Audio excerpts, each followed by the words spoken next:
cabdiqani ibraahim salaf xogayaha xiriirka gobolada iyo degmooyinka ee dalka ee xisbiga mucaaradka UCID ayaanu magaalada Hargeysa waraysi ku heli doonaa. Ugu horeyn waxaan wax ka weydiin doonaa shirkii golaha dhexe oo kamid ahaa qabanqaabiyaasha shirkaasi ee ka dhacay magaalada Burco xarunta gobolka Togdheer. Ugu horeyn war shirkaasi nagu warbixi. waan idin ka mahad celinayaa channelka ay siiseen inaan halkan ka hadlo Star TV. waan idin ka mahadnaqayaa waxaan aad ugu faraxsanahay waqtiga ay si channelka aan haysto inaan uga faa'iideysto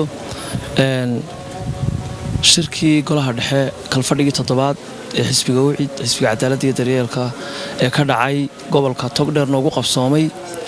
waxaan jecelahay halkan inaan uga mahadnaqo dhammaan xubnihii golaha dhexe iyo ergooyinkii shirka ka soo qayb galay, madaxdii xisbiga kala duwanaa iyo dhammaan taageerayaashii xisbiga ee isaga yimi 6 gobol ee dalka iyo Gabiley Allahumma salli ala Muhammad iyo qurbaha oo dhan ka soo qayb galay. dhammaantood waxaan leeyahay waad mahadsantihiin guusha aynu ka gaadhnay qabsoomidda shirka quruxda badan ee bilaa ee ummadda Soomaaliland oo dhan ma jeeratay.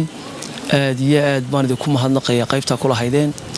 waxaan sidoo kale aad ugu mahadnaqayaa gudoomiyaasha 6 gobol ee xisbiga cadaaladda iyo daryeelka UCID iyo Gabiley oo aan leeyahay shaqo fiican ba qabateen.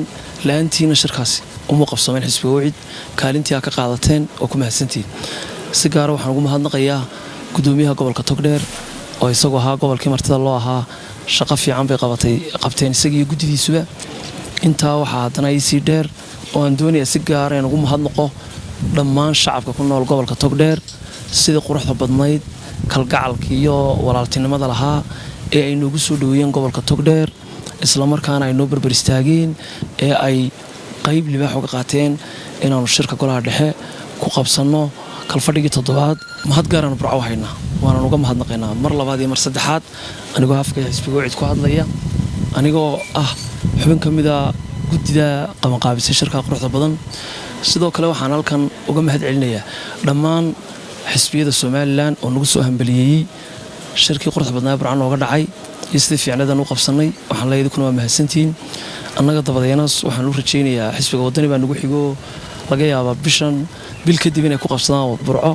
iyagana waxaan leeyahay kii guuleystay shirkiina aan idin rajaynaynaa inuu shirkiinu guuleysto. waxaan sidoo kale u mahadnaqaynaa cid kastoo nagu soo hambaliyeysay qabsoomidda shirka. intaa kadib walaal su'aashaad weydiisay Burco waxa nooga qabsoomay shirkii golaha dhexe kalfadhigii 7aad. shir aad u qurux badan oo runtii aan odhan karo saameyn weyn Burco iyo Soomaaliland ba ku yeeshay. waad ogtahay iyadoo waxaanu tagnay Burco xasaasiyad taagan tahay. Burcana waa gobolka Soomaaliland ugu xasaasiyadda badan adeeb badankeeda leeyahay. xasaasiyadda taagneedna waxay ahayd xaaladdan dalku ku jiro. run ahaantii waxaan ku soo beegnay waqtigii uu Janan ku hadlay hadallo dad fara badan oo reer Soomaaliland anagu aan ka mid nahay dhibsadeen ku hadlay, taasi oo guux ballaaran ay Burco ka jirtay markii aanu tagnay. shirkayagu qodobka koobaad ee faa'iidada ugu lahaa Soomaaliland waxay noqotay horta xasaasiyaddii Burco waanu dejinay. waayo xisbinimadu waa dawladnimo. xisbigu markuu shir qabsado dawladnimo iyo rajo fiican ayuu abuurayaa. wadajir iyo wadajoog Soomaaliland buu xisbigu doonaba noqday ka turjumaya. deebadankeeda leeyahay dadkii ay ku badatay waxbaa baxay, halkan baa cid taagantay, hadalkan baa la yidhi, halkan baa waxaasoo dhan shirkayagii golaha dhexe uu ka maydhay gobolka Togdheer iyo dhammaan shucuubta reer Soomaaliland gobol kasta ay ku noolyihiin oo la daawanayay. waxay arkayaan xisbiga UCID muhiimadda uu leeyahay Soomaaliland ay u leedahay nabadgelyada ay u leedahay dadka. xisbiga UCIDna waa mid ka mid ah xisbiyada ugu daada weyn.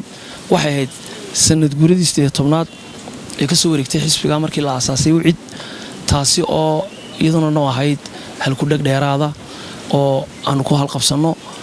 waxaanu markaa Soomaaliland tusnay rajo qurux badan. waxaanaanu sidoo kale aanu tusnay inaanu nahay xisbiga ugu horeeya ee dhiirigelinaya doorashada dhacdo ay ka go'an tahay. xisbiyada kalena insha Allah tacaala sidaas oo kale aanu ka rajaynaynaa in doorashadu dhacdana xukuumadda ayaan ugu baaqaynaa. Xamse Jaamac Xuseen Xamse Wowo Star TV Hargeysa.